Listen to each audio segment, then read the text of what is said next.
Thank you, Mr. Chairman, for holding this hearing, and thanks to all the witnesses. Mr. Chairman, we've heard time and time again over the years from expert witnesses that tax cuts don't pay for themselves. As a matter of fact, Mr. Holtz-Eakin, Dr. Holtz-Eakin, you've said that yourself on this panel. And we know that this bill costs $2.3 trillion, had $2.3 trillion in unpaid for tax cuts. I'd like to ask unanimous consent to read into the record this news article that says it's official, the Trump tax cuts didn't pay for themselves in year one. Would the gentleman yield? I will. Mr. Aiken, you nodded in the affirmative. Would you say yes or no to Mr. Thompson's question? I have said many times at this table that tax cuts do not pay for themselves. Yeah, I've tortured you with that question. Thank you. I believe that's correct, sir.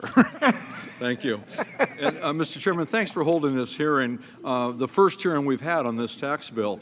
And as you could expect, when you pass a major tax rewrite in 51 days without holding a single hearing to receive expert input, the Republican tax plan has seen one problematic surprise after another for taxpayers.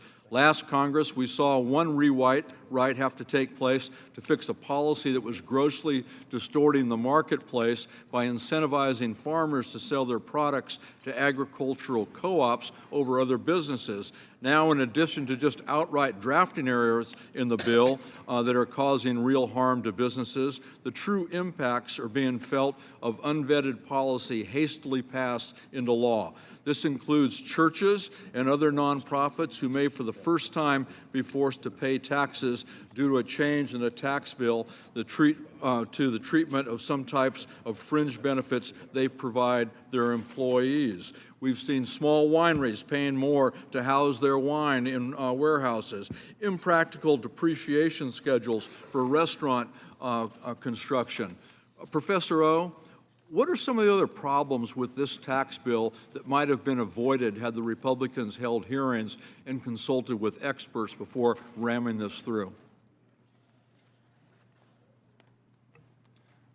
I think we would have had a better handle on the distributional issues that are created by this legislation. The fact that the progressivity of the tax cuts as measured by increases in after-tax income are heavily tilted towards the rich. I also think that we would have had an opportunity to more closely examine the pass-through deduction. Right? I agree with the congressman from Florida that small businesses are very important and that the pass-through deduction does help some small businesses, but it helps a lot of very, very wealthy people as well. And I think that's the type of thing that comes out when you have hearings and expert testimony and some time. And despite the Republicans and the president's promise of 6% economic growth and repeated claims by members of the administration and my colleagues across the aisle that the bill would pay for itself, and already we know these promises were empty.